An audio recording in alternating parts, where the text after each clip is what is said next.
దాదాపు గ్రౌండ్ లెవెల్లో సర్వే కూడా చేయించుకొని ఒక 70 మంది అభ్యర్థులను కూడా మార్చడం జరిగింది. అయినా కూడా ఆ అంశం ఆయనకి కలిసి రాలేదనుకోవచ్చు. ఎస్ కిరణ్ భాయ్, అంటే ఇక్కడ మనం చూస్తే సెంటిమెంట్ పనిచేయలేదు, రకరకాల ఈక్వేషన్స్ పనిచేయలేదు. కేవలం అవినాష్ రెడ్డి ఏవైతే ప్రస్తుతానికి ఉన్నటువంటి ఓట్లున్నాయో అవి ఖచ్చితంగా ఒకంత ఆశ్చర్యానికి గురి చేస్తున్నటువంటి పరిస్థితి. కేవలం సిట్టింగ్ అయినంత మాత్రానే ఈ ఓట్లు వచ్చాయా అంటే మిగిలిన 12 రౌండ్లు చూడాలి అండ్ పోస్టల్ బ్యాలెట్ కూడా చూడాల్సిన అవసరం ఉంది. ఎస్ మనం చూసుకోవచ్చు. కాసేపట్లో సీఎం వైఎస్ జగన్ రాజీనామా చేయబోతున్నారు అన్నటువంటి ఇన్ఫర్మేషన్ వస్తోంది. Big breaking. సో మరి ఆయన అనౌన్స్ చేసినట్టుగా విశాఖ నుంచి ఆయన ప్రమాణ స్వీకారం ఉంటుందని చాలా కాన్ఫిడెంట్ గా కౌంటింగ్ కి ముందు చెప్పినటువంటి జగన్ ప్రస్తుతం ఆయన రాజీనామా చేయబోతున్నారు అన్నటువంటి ఇన్ఫర్మేషన్ చాలా ఖచ్చితంగా అందుతోంది. 4వ తారీఖున మేము గెలుస్తాము, 5వ తారీఖున ఖచ్చితంగా విశాఖలో ప్రమాణ స్వీకారం చేస్తామని కూడా చెప్పడం జరిగింది. ఈ నేపథ్యంలోనే ఈ రోజు రిజల్ట్స్ వాళ్ళకి షాక్ గురి చేసినట్టు అనుకోవచ్చు. దానివల్లే రాజీనామా కూడా చేసే అవకాశం కూడా కనిపిస్తుంది. ఇంతకు ముందే మనం చూసాం కాసేపటి క్రితం చంద్రబాబు నాయుడు. సో చంద్రబాబు నాయుడు ప్రమాణ స్వీకారం 9వ తేదీ ఉంటుంది అన్న ఒక సమాచారం వచ్చిన నేపథ్యంలో ప్రస్తుతం సీఎం జగన్ రాజీనామా అన్న విషయం కూడా తెరపైకి వస్తోంది. అంటే ఇంకా కంప్లీట్ గా ఇంకా అవకుండానే ఈయన డెసిషన్ తీసుకున్నారంటే ఆయన అంటే ఇంత కాన్ఫిడెంట్ గా ఉన్నారు. వై నాట్ 175 అన్నారు. లాస్ట్ టైం వచ్చిన 151 కాదు, ఇప్పుడు 175 అని చాలా కాన్ఫిడెంట్ గా ఉన్నారు. మరి ఇప్పుడు చూస్తే రాజీనామా వైపు మొగ్గు చూపుతున్నారు అన్న ఇన్ఫర్మేషన్ చాలా ఖచ్చితంగా అందుతోంది. దట్టు ఎలక్షన్స్ అయిపోయిన వెంటనే కూడా ఖచ్చితంగా మనమే అధికారంలోకి వస్తామని చెప్పి అనౌన్స్ చేసి మరి లండన్ టూర్ కి వెళ్లారు ఆయన. సో ఆ కాన్ఫిడెన్స్ మొత్తం పోయింది అనుకోవచ్చు.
టీడీపీ మొదటి విజయం ఎమ్మెల్యేగా బుచ్చే చౌదరి ప్రస్తుతం మీడియాతో మాట్లాడుతున్నారు. అలాగే చూద్దాం.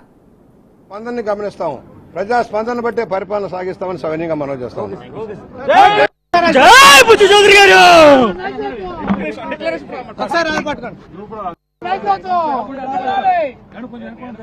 బుచ్చే చౌదరి గారు నాయకత్వం.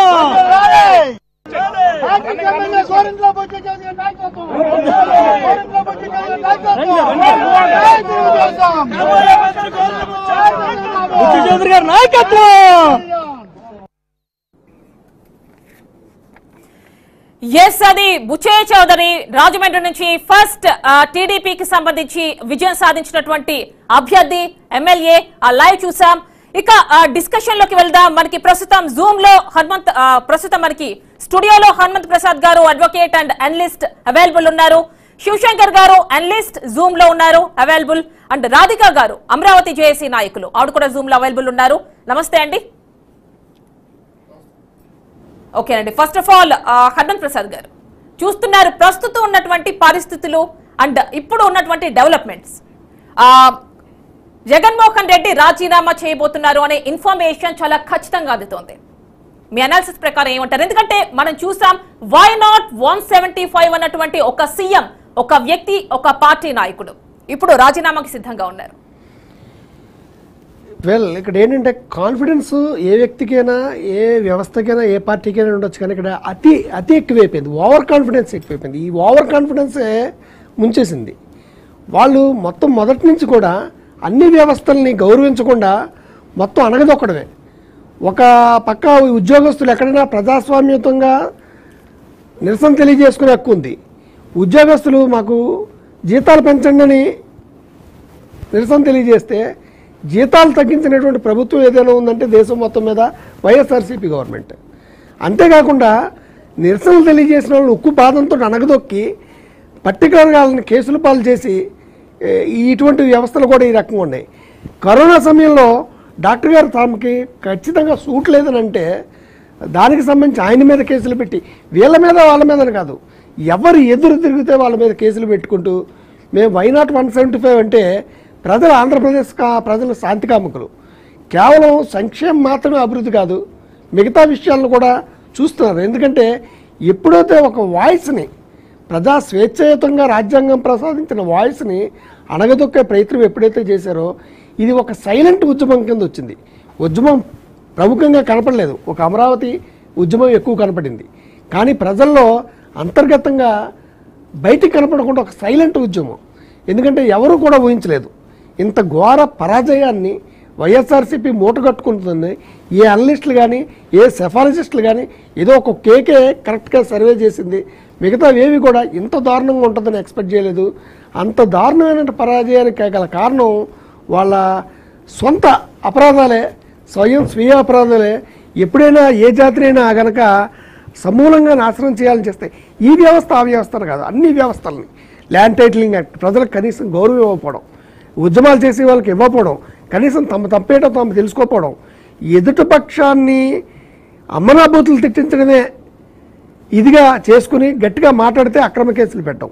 పోలీసులను ఎలా ఉపయోగించుకున్నారంటే లైసెన్స్డ్ గూండాల కింద ఉపయోగించుకున్నారు. ఇక్కడ ప్రధానంగా గమనించవలసింది, ఏ రాజకీయ పార్టీ అయినా పోలీసులను ఒక లిమిట్ వరకు ఉపయోగించుకుంటుంది ఏ ప్రభుత్వంలోనే. ఇక్కడ అలా కాదు, దెబ్బ తిన్నవాడు వెళ్ళి కంప్లైంట్ ఇస్తే వాడినే తిరిగి లోపల వేసేటువంటి పరిస్థితులు ఆంధ్రప్రదేశ్లో నెలకొని ఉన్నాయి. ఎందుకంటే ఎవరికైనా వాయిస్ ఓపెన్ చేయాలంటే భయం. ఈ భయం అనేటువంటి నీడలో గడుపుతూ సైలెంట్గా ఓటింగ్ కొట్టారు. ఇది వైఎస్ఆర్సీపీ కూడా ఊహించలేదు. ఇటువంటి పరిణామం రేపు రాబోయే ఏ దేశంలో ఏ గవర్నమెంట్ అయినా నిశ్చితంగా గమనించాలి. కేవలం మేము ఇచ్చేసినంత మటుకు ప్రజలు ఒక లెక్క వేసుకుని ఇంతమంది ప్రజల్లో ఇంతమందికి మనం బట్టలలో వేసాం కదా, వాళ్ళలో 45% వేసినా మనకు అనుకూలంగా వస్తుంది కదా అని కాన్ఫిడెన్స్ పడ్డారు. ఎవరైతే లబ్ధిదారులు ఉన్నారో వాళ్ళ పథకాలకు ఆశపోలేదు. నిజంగా పథకాలకి ఆశపడి తీసుకున్నటువంటి వ్యక్తులు కానీ నిజంగా ఓటేసినట్టయితే వైఎస్ఆర్ ప్రభుత్వం అధికారంలోకి వచ్చేదేమో. కానీ లబ్ధిదారులు కూడా వ్యతిరేకంగా ఓటేశారంటే వాళ్ళ మనసుల్లో భావం ఎలాగుంది, ఎంత విధ్వంసకర పాలనకి ఎంత వ్యతిరేకంగా ఉన్నారనేటువంటి విషయాన్ని బాగా గమనించాలని నేను తెలియజేస్తున్నాను. అంటే హర్మన్ ప్రసాద్